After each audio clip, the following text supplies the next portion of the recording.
Églantine, on vous a invité parce qu'on connaît votre combat que vous avez mené pour votre fils Samy, atteint d'autisme et qui a disparu et qui est mort à l'âge de 17 ans le 20 février dernier. Marciano, nous dit-on, il souffre d'autisme, c'est-à-dire qu'il ne parle pas, s'exprime avec des gestes. Alors il joue au foot avec Ouais. ses frères et puis il a échappé visiblement à la surveillance. C'est malheureusement des choses qui arrivent trop souvent. Nous, au sein de l'association, pour tout vous dire, il nous est arrivé pas plus tard qu'en décembre dernier, nous avons perdu un enfant le matin, à peine avant même l'arrivée en cours. En fait, il arrivait avec un véhicule sanitaire, si vous voulez, et la personne qui lui a ouvert la porte l'a laissé s'échapper. C'était un enfant fugueur, on le savait, on faisait attention, et malgré toute l'attention possible, il a réussi à échapper à la surveillance.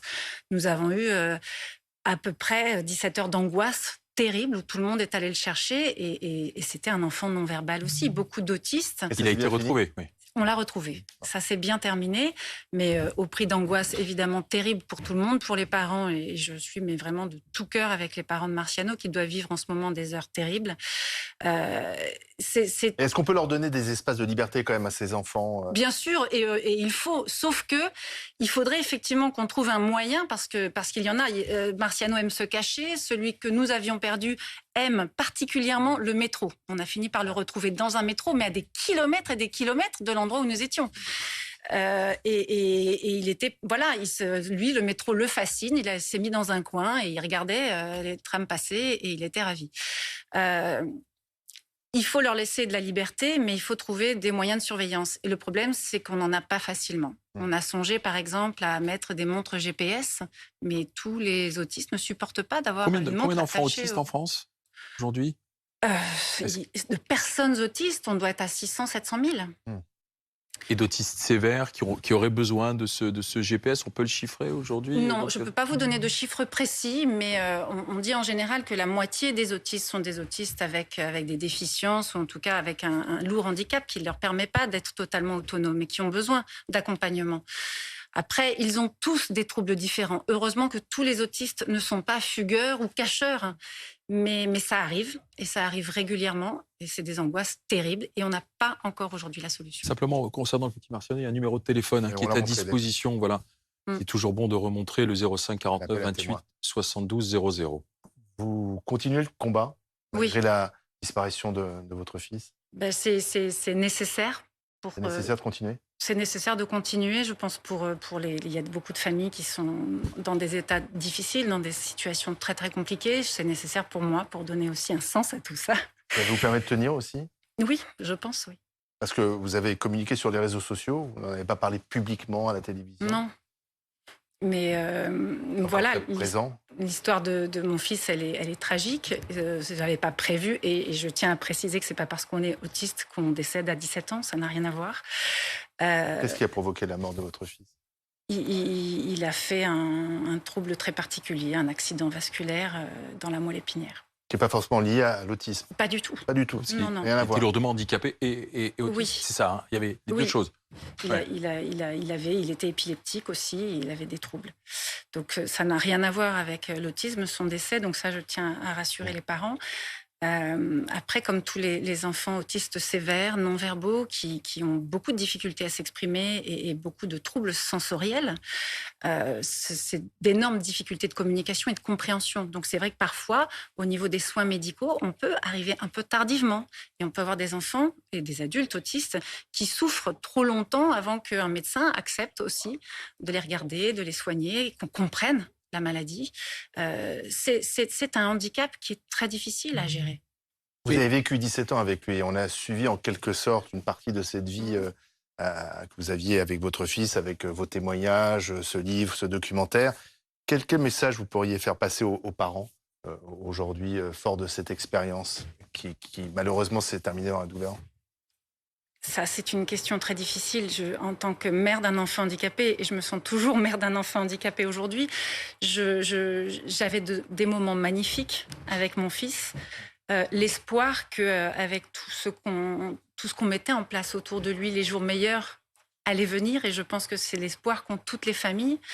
Moi, j'ai envie de leur dire, accrochez-vous. On vous laissera jamais tomber. On est de nombreuses associations à œuvrer et on continue le combat, à tout faire pour que l'État comprenne qu'il faut créer des places aussi. Parce qu'aujourd'hui, je crois qu'on est allé au bout de ce qu'on pouvait dans l'inclusion. Il y a des autistes qui auront toujours leur place dans la société. Il faut la leur donner. Mais d'autres qu'il faut prendre en charge. Mais il y en a énormément qu'il faut prendre en charge. C'est le cas de votre fils. Parfois très très tôt pour que les familles ne sombrent pas. Mais est-ce qu'il y a aussi, je vais sûrement vous choquer, une forme de délivrance, de soulagement, aussi par rapport à la souffrance à la fois de votre fils et celle des parents aussi? Alors, est-ce qu'on peut l'accepter et se dire, il n'y a plus de souffrance dire, et il y a du soulagement aussi? J'ai demandé à mon fils aîné d'accepter cette idée-là pour l'aider aussi. Je sais que mon fils aîné était très angoissé, ça doit être le cas de tous les frères et sœurs d'enfants autistes, à l'idée qu'un jour il était responsable de son frère.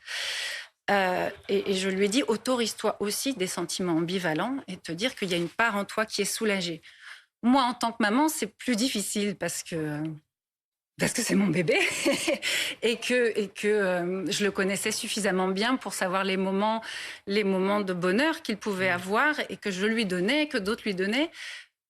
Je me suis quand même autorisée à poser la question aux médecins en leur demandant, mais en grandissant, en vieillissant, est-ce que Samy allait continuer à se dégrader?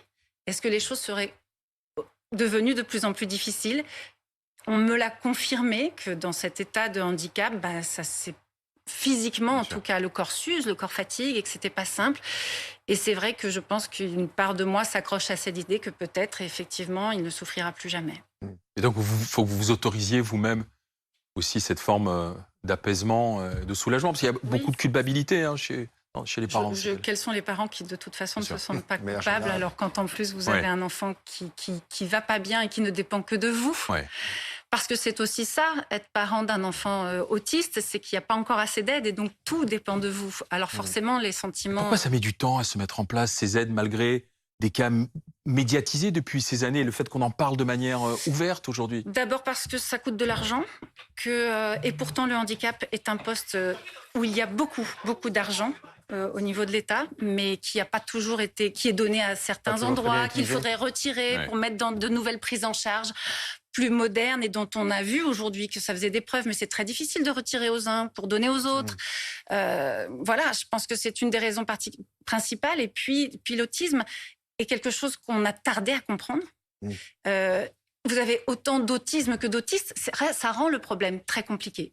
Pourtant, il y a des solutions et on n'arrive pas encore aujourd'hui à les mettre en place de façon universelle. Je me souviens, vous avez souvent raconté qu'effectivement, il y avait la souffrance, la difficulté de la prise en charge, mais aussi il y avait des grands moments de bonheur avec votre fils. Bien sûr, mais j'ai appris à le connaître. Ça a été un long apprentissage pour qu'on communique tous les deux et je savais ce qu'il faisait rire, ce qu'il plaisait. Voilà, il avait Qu'est-ce qui vous manque le plus? Son odeur.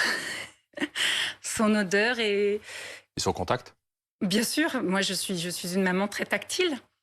Et puis sa façon d'exprimer son bonheur, alors c'est quelque chose qui est très typique chez beaucoup d'autistes non-verbaux, que vous allez trouver bizarre. Que nous, il y avait un geste particulier, précis? Mais les autistes font ce qu'on appelle du flapping, mais c'est d'une telle innocence, c'est d'une telle franchise, c'est tellement spontané, il n'y a pas sentiment de bonheur plus vrai qu'un autiste qui vous fait...